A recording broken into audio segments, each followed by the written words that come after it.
3. Vamos a seguir en este vídeo a vueltas con el calor. Las reacciones químicas son capaces de generar calor o absorber calor. De alguna manera, esto es un concepto que tenemos interiorizado. Sabemos que si calentamos leña o combustible en casa, si lo quemamos nos podemos calentar con el calor que produce. Pero también es verdad que las reacciones químicas pueden producir o recibir un trabajo mecánico. Un ejemplo fácil es lo que ocurre en un motor de combustión de un automóvil. La reacción química de la combustión produce a la vez calor y genera energía cinética, es decir, trabajo para el automóvil. Nosotros podemos elegir, si hacemos una reacción química, muchas veces podemos fijar las condiciones y decir, vamos a hacer esta reacción química de manera que el volumen se mantenga constante. Los requerimientos los explicaremos un poquito más adelante, pero ahora nos vamos a centrar en el concepto. Si el volumen es constante, dado que la expresión del trabajo es menos P delta V, quiere decir que el sistema ni realiza ni recibe ninguna energía en forma de trabajo, porque el volumen es constante, y entonces la variación de volumen es cero. Por lo tanto, todo el calor que se manifiesta en este caso va a repercutir única y exclusivamente en la energía interna. Es decir, si la reacción es exotérmica, el calor liberado Q sub V a volumen constante será la variación de la energía interna.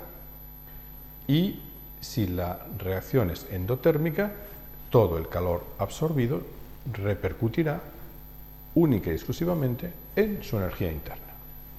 El calor a volumen constante corresponde a la variación de energía interna. Pero podemos hacer una reacción química de manera que lo que mantengamos constante sea la presión.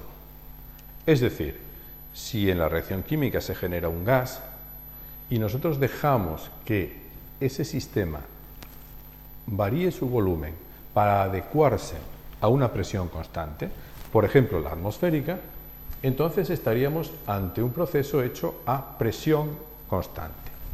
Casi todas las reacciones químicas o muchas de las reacciones químicas cotidianas tienen lugar a presión constante porque se realizan en un recipiente abierto contra la presión atmosférica. En ese caso, el calor a presión constante más el trabajo es la variación de energía interna, primer principio de la termodinámica. Lo que pasa es que el trabajo ahora lo ponemos como menos P delta V, pero no lo podemos convertir en cero porque puede ocurrir que exista una variación de volumen y al multiplicar por la presión, él nos da un valor de trabajo que no es negativo. Entonces, la expresión para Q sub P, para el calor, nos queda como delta U más P delta V. Entonces, esta expresión delta U más P delta V es lo que constituirá lo que llamamos calor a presión constante y no es igual necesariamente a la variación de energía interna. Por lo tanto, este calor que nosotros intervenimos cuando hacemos la reacción a presión constante es un calor que vamos a denominar entalpía. Y el calor intercambiado por nuestro sistema cuando se realiza a presión constante es lo que llamaremos variación de entalpía y se representa por delta H. Es el calor a presión constante. El signo de delta H responde al mismo criterio que habíamos adoptado para el primer principio de la termodinámica. Después de todo, no hemos hecho más que aplicar el primer principio de la termodinámica y el criterio de signos es el mismo. El sistema recibe calor, delta H positivo. El sistema expulsa calor, delta H negativo.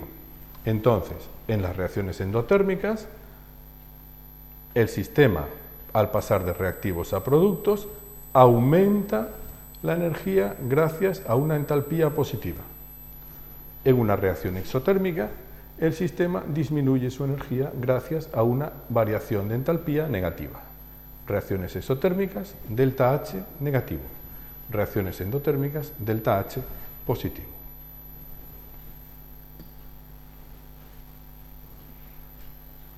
Para medir el calor de una reacción química a volumen constante, necesitaremos hacerlo de una determinada manera y a presión constante de una manera diferente.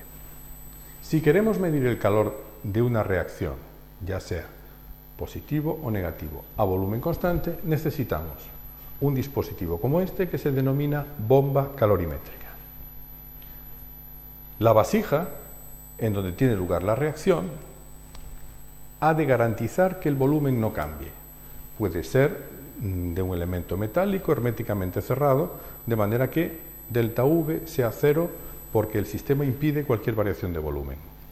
Así, la reacción se produce a volumen constante y el intercambio calorífico con este baño de agua que la rodea, que se mantiene homogéneo gracias a este agitador y cuya temperatura se mide en todo momento con este termómetro, nosotros podemos conocer, mediante la expresión masa del agua que rodea por calor específico, por variación de temperatura, podemos conocer el valor del calor absorbido o desprendido en esa reacción química.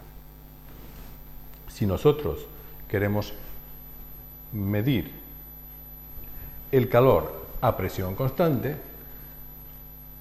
ya no necesitamos un reactor, un pequeño recipiente que mantenga constante el volumen.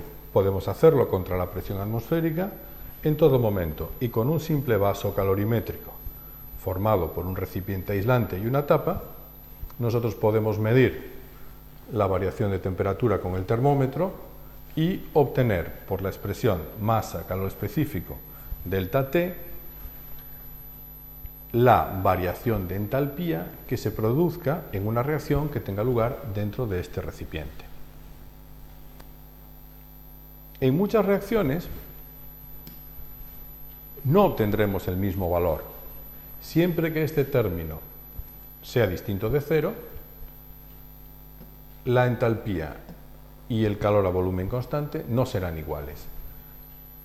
El calor a presión constante es igual a el calor a volumen constante más este término P delta V.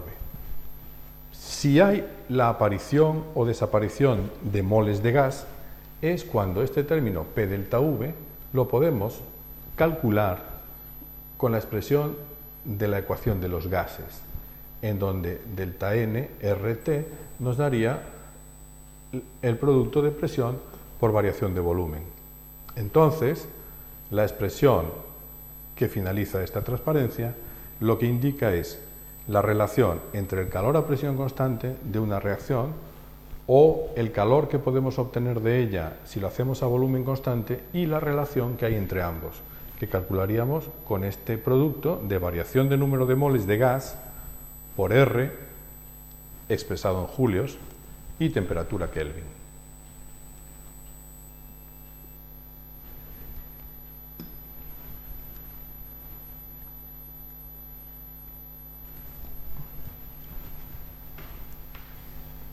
Lo puedes duplicar.